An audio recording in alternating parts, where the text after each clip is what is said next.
नहीं बच्चों, आज हम नया सब्जेक्ट स्टार्ट करने जा रहे हैं, दैट इज़ इनकम टैक्स।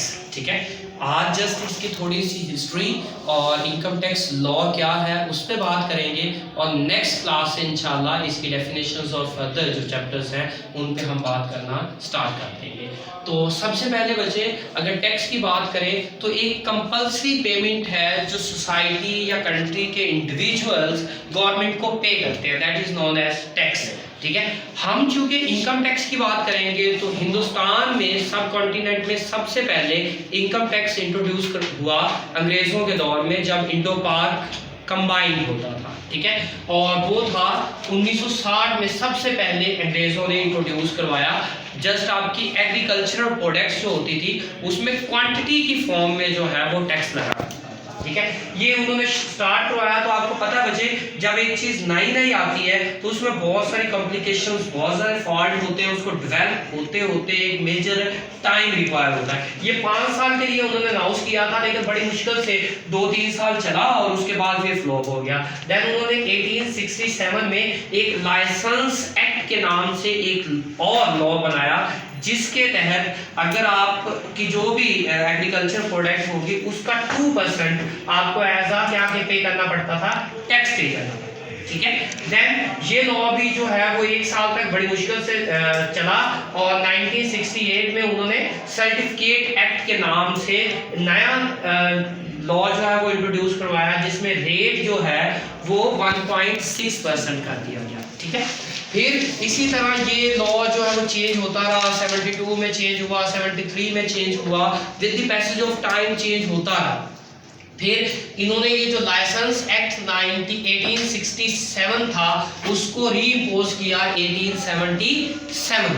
ठीक है, और फिर इन्होंने इनकम टैक्स एक्ट, जिस पे पहली दफा इनकम पे टैक्स लगा था, वो इन्होंने 1886 में अनाउंस किया, और वो काफी देर तक चलता रहा। और देन इन्होंने 1918 में दोबारा एक नया इनकम टैक्स इंपोज किया, और फिर उसको चेंज किया 1922 में। और जब पाकिस्तान और हिंदुस्तान की पार्टीशन हुई तो बच्चे यही एक्ट, जिसको हम इनकम टैक्स एक्ट 1922 कहते हैं, यही काम कर रहा था। ठीक है, और ये एज इट इज पाकिस्तान ने इसको चंद माइनर सी अमेंडमेंट के बाद एज इट इज इसको क्या कर लिया, एक्सेप्ट कर लिया, और हम कई साल तक जो है इसी लॉ के अंडर जो है वो टैक्स कलेक्ट करते हैं। ठीक है, और ये तकरीबन इसमें हमारी इंडिपेंडेंट के बाद हमने इसमें 71 अमेंडमेंट की, और ये आई थिंक 1922 से लेके 1979 तक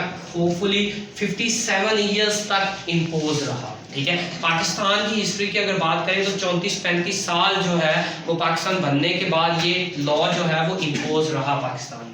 ठीक है, देन जब हमने 1980s में इस्लामाइजेशन की तरफ हमने काफ़ी इकदाम किए ज़ियाउल हक साहब के दौर में, तो हम इस्लामिक जो इकॉनमी बनाना चाहते थे, उसकी मद में हमें फिर ये लगा कि हमें इनकम टैक्स के जो रूल्स एंड रेगुलेशंस हैं उसको चेंज कर देना चाहिए। तो हमने फर्स्ट टाइम पाकिस्तान में 1978 में बाद में जी बच्चे हम बात कर रहे थे इनकम टैक्स ऑर्डिनेंस 79 में ये इंट्रोड्यूस हुआ। इसके टोटल सेक्शन जो है वो 167 थे। एक बात को एक चैप्टर या एक पार्ट में डिवाइड किया जाता है, उसको हम सेक्शन बोलते हैं लॉ की लैंग्वेज में। टोटल कितने थे, 167, और ये पाकिस्तान में 22 ईयर्स तक इम्पोज रहा। ठीक है, 2001 में मुशर्रफ साहब के दौर में हमें जो है वो दोबारा नीड फील हुई कि हमें जो है वो एक नया टैक्स सिस्टम जो है वो इंट्रोड्यूस करवाना चाहिए, क्योंकि हमारे टैक्स रेवेन्यूज उस एंगल से नहीं बढ़ रहे थे जिस एंगल से बढ़ने चाहिए। 1998 या 1999 में हमने कुछ सर्वेज वगैरह करवाए, कुछ रिकमेंडेशंस ली, कुछ कमेटीज़ वगैरह बनाई, जिसकी वजह से हमें फील हुआ कि जी हमें अपना टैक्स सिस्टम जो है वो चेंज करना चाहिए। देन 2001 में बच्चे हमने एक ऑर्डिनेंस लेके आए जिसको हम इनकम टैक्स ऑर्डिनेंस 2001 के नाम से याद रखते हैं, और ये 2002 से इम्प्लीमेंट होना पाकिस्तान में शुरू हुआ। ठीक है, इसको हम 14 स्केजुअल में पार्ट्स में डिवाइड करते हैं, और हर पार्ट के फिर जो हमारे पास टोटल सेक्शंस बनते हैं वो 242 सेक्शंस हैं। ठीक है। ये लॉ जब हम पढ़ते हैं तो उसके सेक्शंस भी थोड़े बहुत हमें याद रखने चाहिए। तो ये लॉ जो 2001 में बना, ये टिल दिस डेट जो है पाकिस्तान में इम्प्लीमेंट है। पाकिस्तान में इसी लॉ के अंडर जो है वो टैक्स कलेक्ट होता है और इसी लॉ के अंडर पे किया जाता है। और हम जस्ट और जस्ट बच्चे बात कर रहे हैं इनकम टैक्स लॉ की बात कर रहे हैं। There are many type of taxes, ठीक है, जिसमें से जस्ट हम किसकी बात कर रहे हैं, इनकम टैक्स की। सेल्स टैक्स है, उशर है, ज़कात है, उसके अलावा excise duty, a lot of other taxes. लेकिन हम जो है वो जस्ट इनकम टैक्स की बात कर रहे हैं। इंशाल्लाह इसी सब्जेक्ट के बाद हम सेल्स टैक्स को भी डिस्कस करेंगे, लेकिन टिल जो है हमारा पर्पस इनकम टैक्स की डिस्कशन है, ठीक है। आने वाले सारे लेक्चर्स हमारे इनकम टैक्स पे बेस करेंगे। इसके बाद बच्चे पहले चैप्टर में जो मेजर डिस्कशन है वो इनकम टैक्स लॉ जो है हमारा, उसका स्कोप बताया गया हुआ है, ठीक है। ये दो तरह से क्वेश्चन आता है बच्चे पेपर में, एक तो स्कोप वो पूछता है, एक वो कंटेंट्स पूछता है। अगर स्कोप पूछे तो ये यहां से शुरू होके यहां तक टोटल इंक्लूडेड होगा स्कोप में, लेकिन अगर कंटेंट्स पूछता है तो that start from the head till the this one, ठीक है। तो जी ये लॉन्ग क्वेश्चन है, ये लॉन्ग क्वेश्चन है पूरा। स्कोप की अगर हम बात करते हैं तो स्कोप क्या है, पहला पॉइंट इसका क्या है बच्चे, extent of income tax law. Income tax law की एक्सटेंट क्या है, मीन कहां कहां ये इंप्लीमेंट होता है। तो बच्चे ये जो इनकम टैक्स ऑर्डिनेंस 2001 है, ये पाकिस्तान के चारों सूबों, पंजाब, सिंध, बलोचिस्तान, केपी के, और इसके अलावा जो गिलगित बल्तिस्तान, आज़ाद कश्मीर, फाटा, ये सारी एजेंसी, कैपिटल एरिया, ये जो हमारे पास ट्राइबल एरिया है जैसे नॉर्थ वजीरिस्तान, साउथ वजीरिस्तान, उन इलाकों में, फिर इसके अलावा जितनी भी स्टेट्स या जितने भी इलाके पाकिस्तान की मलकियत के अंडर आते हैं, पाकिस्तान के साथ जिनका इल्हाक है, जो कि इंक्लूडेड है, उन सब एरियाज में ये लॉ जो है वो इम्प्लीमेंट होता है। जी बताता हूँ। अच्छा, उसके बाद बच्चे हम बात कर रहे हैं इसके कंपोनेंट्स की। इसके जो कंपोनेंट्स है उसमें पहला जो कंपोनेंट है ये कि लॉ बना कैसे है, ठीक है।